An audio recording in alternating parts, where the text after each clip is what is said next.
Road to Fury. Spoilers ahead. Watch out and take care.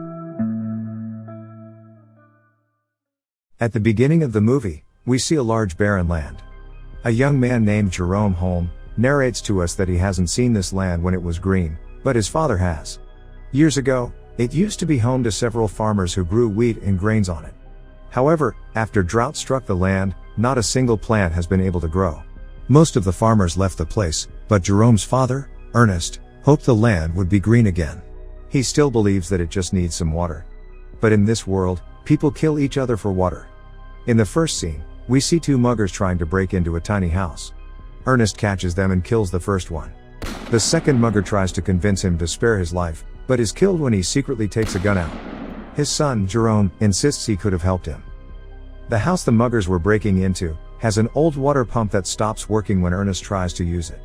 With no water left, the father and son make their way on a mule to the watermen, people who extract water from deep wells through a government deal.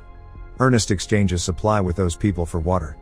He has been trying to convince them to provide him with water to cultivate a small part of his land for years. However, the watermen only do it for the right amount of money that Ernest cannot afford. On their way back, their mule falls down and breaks its leg. Ernest reluctantly shoots the animal dead. The two come back home to Jerome's sister, Mary, serving them bagged food. Because of water scarcity, we see Mary cleansing the dishes with soil.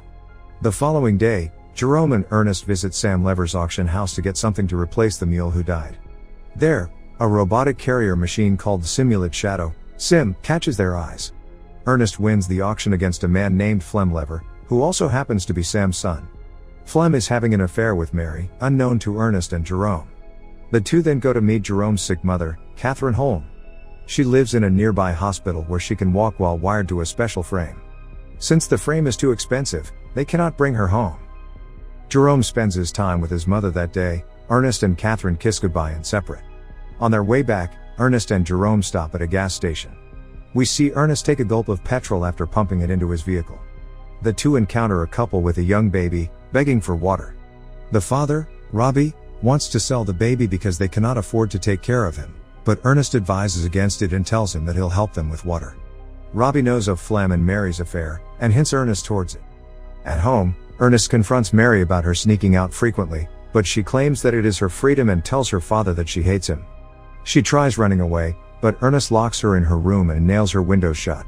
One morning, Ernest and Jerome wake up and notice that their robot, Sim, is missing from its shed. Someone had stolen it. Ernest assumes it was Flem and goes to his house, but finds out from Sam that he has left with a truck that morning for the mountains. Ernest then goes looking for him to the watermen, but they knock him unconscious. When he regains consciousness, it is already night. The watermen accuse him of stealing their supplies. Ernest insists that he didn't steal them, but their leader, Caleb, attacks him.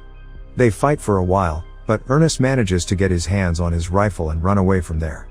On his way back home, he discovers Flem sleeping on the road with Sim by his side. It is clear that he had stolen the machine and the waterman's supplies. Ernest points the rifle at him, holds him hostage, then ties him to the machine. He wants to take Flem back to the waterman to prove his innocence. On their way, Flem makes comments about Mary, which angers Ernest. After walking for a while, both of them get thirsty. Flem persuades Ernest to use the water from the waterman's supply. The two sit down to drink water and chat. Flem then tries to convince Ernest to let him go, and they can share the money, but Ernest is adamant about getting him caught. Ernest is weak and limp. He clearly cannot walk another mile to the waterman. Flem knows this, so he strikes Ernest with a stone, making him hit his head on a cliff. His head starts to bleed uncontrollably and is knocked unconscious. Ernest wakes up to him being tied instead of Flem. Flem pours water into Ernest's mouth as he screams. Later, we see Flem arrive at Ernest's house in his motorbike to take Mary. She happily runs out to him. Ernest still hasn't been home, so Jerome goes out to look for him. He finds the machine alone on the way. When he reaches the watermen, they inform him of Ernest's death. Everyone assumes that it was caused by the machine. In the following scene, we see everyone mourning Ernest's death at his funeral. Later, Catherine and the kids cry in her hospital bed. When they come out, Flem picks them up in his truck. After Ernest's death, Flem has now become the mentor of the family. He calms Jerome down as he hits Sim for killing his father. Later, he tells him that Mary is pregnant with his child and that he loves her. Jerome accepts their relationship. Later that day, Flem goes to the watermen and talks to them about sending water to Ernest's land. Caleb laughs at his idea, but gets defensive when Flem blames him for Ernest's death. Flem also shows him a knife with Caleb's name that was found with Ernest's body. Scared to be accused, Caleb agrees to divert water to their field. Everyone is happy when the land gets its first sprinkle of water. Flem works day and night to grow wheat on the land. A few months later, they are fully grown. Flem gets married to Mary and currently lives at Ernest's home with Jerome and Mary. One day, his father, Sam, with some men from the bank approaches their house, threatening to take the land because of Ernest's debt. The debt is too much for Flem to pay, so he takes the machine with him and approaches his friend Robbie that night. He knows about Robbie's intention to sell his child, so he persuades Robbie to come with him, just to see how much a baby can be worth. However, when they reach there, Robbie realizes that Flem has secretly made a deal with the people to sell his baby. The people try to take the baby away, Robbie resists it and is shot dead by Flem. This causes a shootout between the dealers and Flem runs away with the money. However, the robot, Sim, is shot and damaged. This activates the auto mode in the machine, which causes it to return back to its manufacturer, Calvin Hoyman.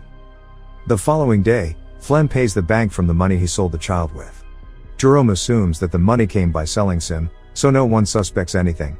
In the following scene, we see Sim limping its way back to Calvin, who lives across the border. Calvin calls the number inscribed on Sim and reaches Holmes' residence. He talks to Jerome about the machine coming back to him, which shocks Jerome, because Flem had told him he sold it to Robbie. Jerome asks Flem if Robbie sold Sim's parts and it somehow made to the owner, but Flem gets annoyed at him for the question and dismisses it. Then, he tells them he is going to meet his mother that evening, but instead he plans to cross the border to meet Calvin, the manufacturer of Sim. Later, he reaches the border, but the guard stops him because he is too young to cross it. A girl named Anna calls him over, and tells him she knows a way he can go to the other side. In exchange for money, she puts him in a vehicle with chickens and sends him over. They meet again at the other side and separate. Jerome then goes to meet Calvin. There, Calvin shows him all the functions of the machine. He also shows that the machine's eyes are cameras, that were made to capture the slope for reforestation. The camera has captured all that the machine has seen. Jerome plays the recordings and sees his time with Ernest. As he goes through it, he is horrified to see that Flem was the one who killed Ernest. That day, after Ernest had gained consciousness, Flem tied him to the machine and set its destination to the waterman. The machine had dragged an injured but alive Ernest to his death. By the end of the video, tears roll down Jerome's eyes. In the evening, he returns home but doesn't confront Flem about anything. One day, Flem and Jerome are hunting deers, after which Jerome keeps the rifle with him, hiding it under his bed for the future. At breakfast, Jerome tells Flem about Robbie calling him.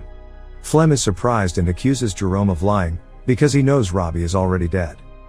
Later, Flem receives a letter, written by Jerome as Robbie. The letter asks Flem to meet Robbie at the same place he has killed Ernest.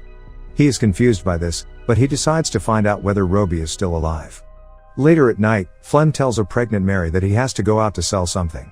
Mary wishes him luck, and asks him to come back soon. When Flem reaches the place, he calls for Robbie. As he walks, he falls down a pit and breaks his legs. He lies there calling for help, when Jerome appears in front of him. Seeing him there, Flem takes a sigh of relief and asks him for help. However, Jerome stands there with a rock in his hand. Flem realizes that he knows everything that happened and apologizes to him, claiming it was just an accident. He begs him to spare his life for Mary and their child, but Jerome doesn't listen. He points the rifle at Flem and shoots him dead. It has been 2 days since the event. Mary is worried about her husband, but Jerome asks her to wait a little more. He has decided to keep Mary in the dark about both Ernest's and Flem's death. Mary suggests they bring their mother home, because they now have the money to afford the ringing system she lives in. The movie ends as Jerome erases all the video memory from Sim. Subscribe for more videos like this, turn on notifications, and leave a like to help the channel out. Thank you for watching.